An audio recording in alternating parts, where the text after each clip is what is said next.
Greetings and welcome to Monster Legends, and another special feeding episode. This time we're going to be feeding a little fella that I picked up when my team got 14 laps in the recent Cyber Infestation Grand Prix. This is Patient Cyber, and I think the patient is sick. I know that because he's got some locked ruin slots. How very tragic. Very tragic indeed. If only somebody would give us a sale for unlocking ruin slots. Ugh. Anyway, this fellow is a legendary. He's metal, and we're going to find out all the kinds of crazy things he does. He cybers us. Alright, so let's just put him up here, I suppose. I'll move him because it seems to be a skill challenged area. Yeah.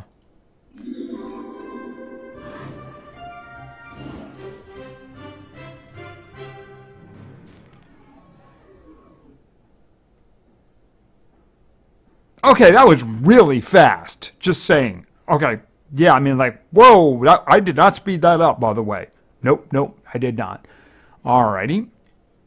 Okay, so he's being stepped on. Okay, at least that one is floating, right?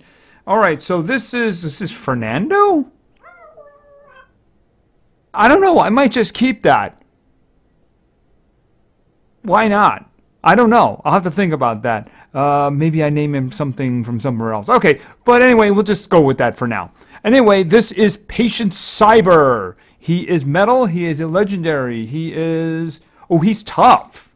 Okay, so he's got a 35% chance to resist negative status effects. And let's check out some power and some skills. Okay, his power's not bad. Power's not bad. Life is very good. It's above normal. A little bit meaty side there. Speed's pretty darn good. As I understand it, he's going to be doing bad things to bad people. And of course, the bad people are anybody on the other side of the battlefield, right?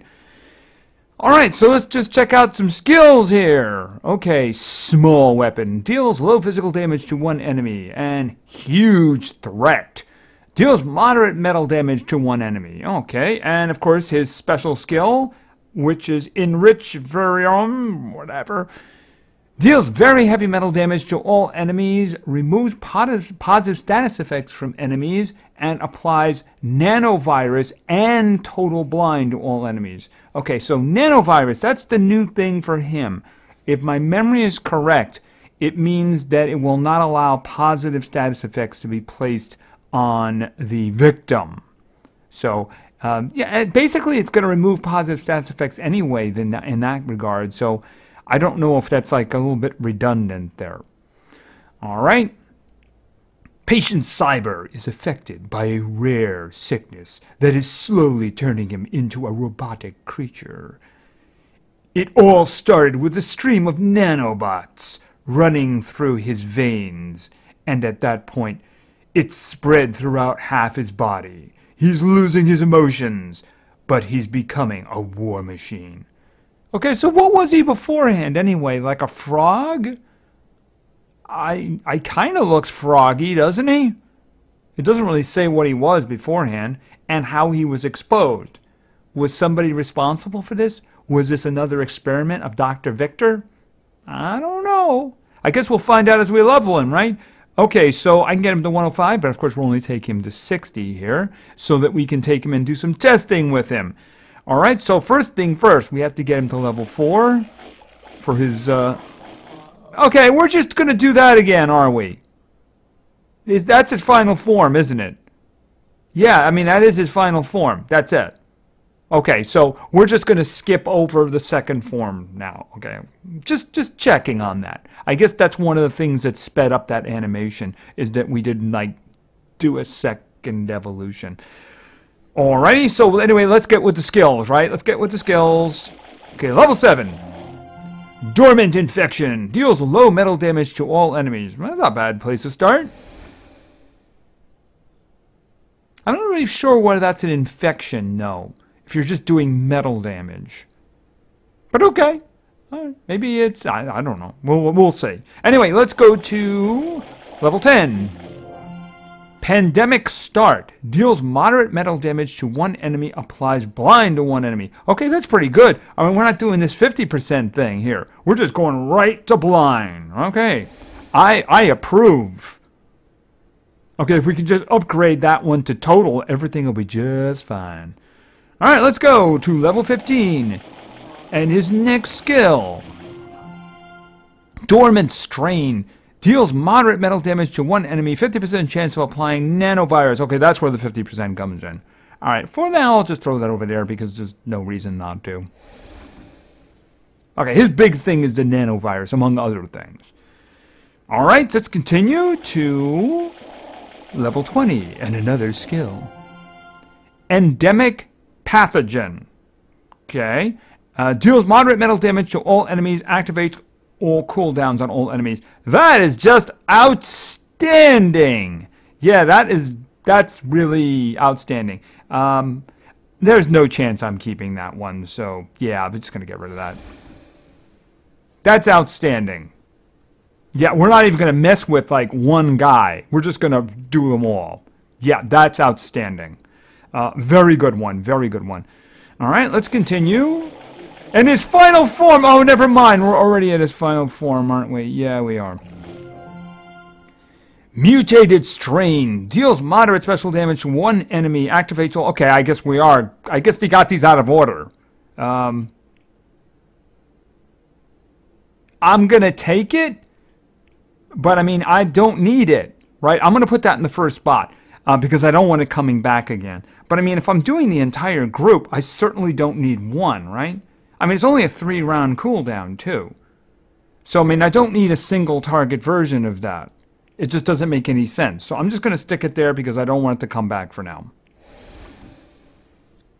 I mean, if it was like a heavy hit, maybe, but it's only moderate damage. And I'm getting the idea that he's going to have a lot of weird specific stuff. So if I'm already doing the entire group, I don't need a single target version for that. All right, let's get to level 30. And some more skills.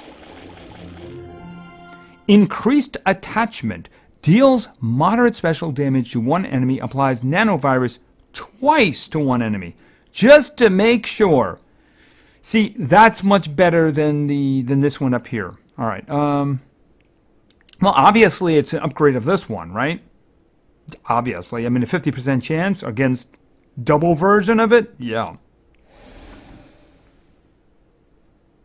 Doing it twice makes it easier to get by the hardening or even the tough, because you're taking 2 shots at it.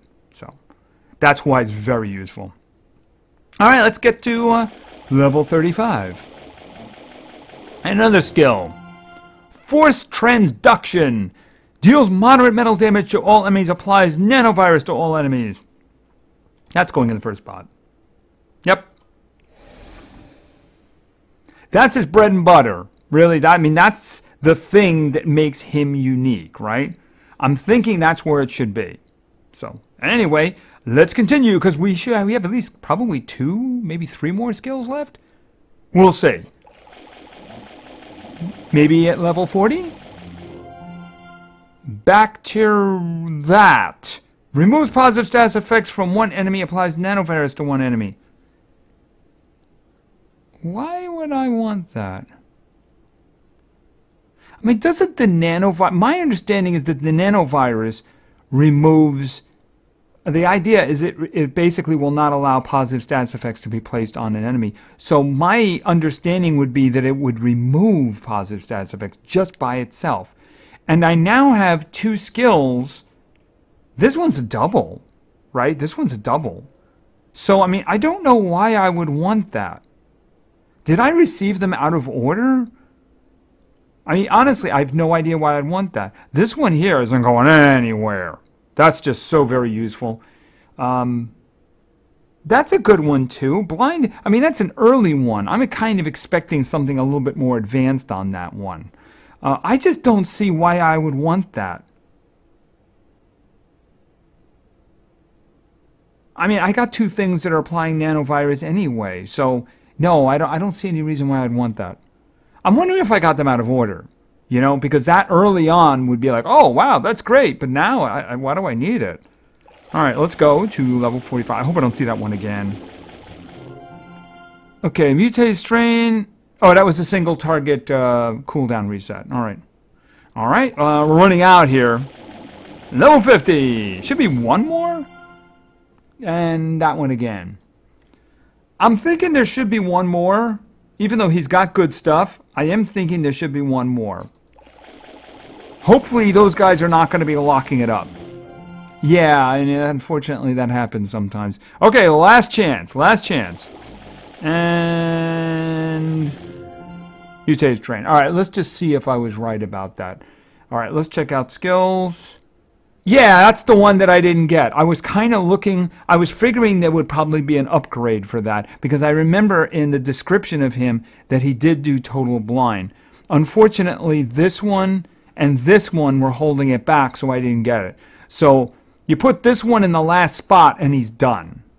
And he's done. So just basically as soon as I see that one, I'm putting that in the last spot. So I figured, you know, if they're going to give us like a blind without a 50% in the beginning, they're going to do something with it. It's either going to be a total blind or maybe it's going to be a group version, you know. But I do remember in the description for him in the Grand Prix race that they did mention he did total blind. All right, so I just didn't get that one yet. So I have a lot of leveling up I can do to get him. So I'm just going to have to pretend that last one here is actually the total blind. Otherwise, I'm just fine with everything he's got. All right, let's check out the stats. Okay, the power is okay, but let's face it, he's not really a damage dealer. I mean, he does, you know, that last attack, the one we don't have, is heavy damage, but he's not really a damage dealer. That's not where you're going to get him, right? Life is really good. He's kind of chunky there, and he's going to take hits, so he's not like a glass cannon or anything like that. He's not fragile, which is kind of interesting considering, I don't know if you would call him denial. He's definitely going to mess with the other team. Definitely going to mess with the other team. His speed is pretty good. His speed's pretty good. I don't know at this point whether or not I would actually consider like full speed on him or anything. It's hard not to consider him support, but maybe we can go back and look at the skills and make a determination on that. All right, and speaking of the skills, let's just go in and take a look at them. All right, so we have this one. Force Transduction. Deals moderate metal damage to all enemies, applies nanovirus to all enemies. Now, I could be mistaken, but I do believe that nanovirus is something that prevents positive status effects. That's what my understanding of it is. If I'm wrong, I'm wrong. But I do believe that's it. I don't know if it also does damage over time or anything like that. It might. It might. All right, so that's good. I mean, that's his bread and butter. If this doesn't work, then he's kind of a broken character because he's really all about that. Especially when you look at the next skill. Increased Attachment. Deals moderate special damage to one enemy, applies nanovirus twice. In other words, it's going to hit him. It's going to hit him with special damage, and it's going to try to apply the nanovirus twice. That's in case the first is resisted. You know, it can be easily, especially these days, very easy to resist. You have that, you know, that 20% chance, which really isn't 20% chance, and then you have the 35% chance of like him, for instance. He's got that himself, which is definitely not 35%. So if you take two chances, two tries at it, it's a lot easier to land it. We've seen some individuals doing that with stun already. So that's actually pretty good. Again, it's all dependent on nanovirus actually being very useful, right? Okay, this next skill is just flat out useful. Flat out use always. Okay, Endemic Pathogen. Deals moderate metal damage to all enemies. Activates all cooldowns on all enemies. That's just flat out really useful. That shuts some creatures down. You know, the terrifying Prince Charmless just becomes like a guy standing there charging for a couple of rounds when you use that on him. So that is just really useful. Even if you have everything else, that right there is useful. Even though the next one, I'm looking at what I don't have. Actually, I'm just going to, at the moment, we're looking at the Pandemic Start. Deals moderate metal damage to one enemy, applies blind to one enemy. But let's face it, it's all about this one. That. Deals heavy metal damage to one enemy, applies total blind to one enemy. Total blind is very useful, and this is also a pretty good hit too. Whether or not you put strength on him or not is up to you. I wouldn't call him denial. The only thing he has that's really denial-ish is, you know, the single target total blind, when I get it, and this one. It's kind of like he's kind of somebody you want mixed in there that's going to mess with them, you know? In other words, you might have denial, you'll have a damage dealer, and then you'll have this guy. That kind of thing. You know, he works messing you up. You know, kind of the way I use like Baylor. You know, Baylor, even though you probably could use him as denial, he just never had the speed for me to actually use him as denial. So I'd rather have him in the middle doing bad stuff along with a good denial and a good damage dealer. That's where I see this guy. I see this guy in the background doing bad things to the other side. You wouldn't want this guy going first except for maybe this. You know, maybe you got him for this one. But otherwise, I mean, his speed is good. So if you did want to give him like good speed, you could do it. But I guess it really depends on how you intend to use it. I just don't see his big thing, nanovirus, as really helping in terms of denial. I see that in preventing the other guys from doing things or stopping them. Like they get regeneration and they get shields on it. Well, not anymore. You know, that kind of thing. And if they're dying, they can't really do a lot of things about it, right? So, yeah, I do see a role for this guy. I personally don't see him as like a denial. He's certainly not a damage dealer, even though he does have one hit that's good. I see him as being in there causing problems, you know, a troublemaker. That's what I would call him. I'd call him a troublemaker. So anyway, in terms of runes, you'd want to have some speed on him. But you know, the thing about it is, I might see him the way I see the Baroness, is maybe just support. I would maybe just put support runes on this guy. Because, I mean, you're going to have him in the mix. He's not going to be leading the charge. He's not going to be stopping the other side. He's just going to be there. He's going to be there doing stuff. So you might want to put support speed on him, support damage on him. Maybe put health on him too. The only one I would suggest maybe is health, just to make him more meaty and harder to kill so that he can keep doing bad things to the other side. So anyway, this is Patience Cyber, and I can't wait to start testing with him. I don't know when that's going to be because I just did a test not too long ago, and it's very difficult for me to have new creatures these days until I start, unfortunately, deleting ones that I have because I can't have any more habitats, so I have to remove another habitat, and that's painful for me. But anyway, you'll see him sometime in the near future. Anyway, thank you very much for your attention. I really appreciate it. And play games, because games are fun. See ya.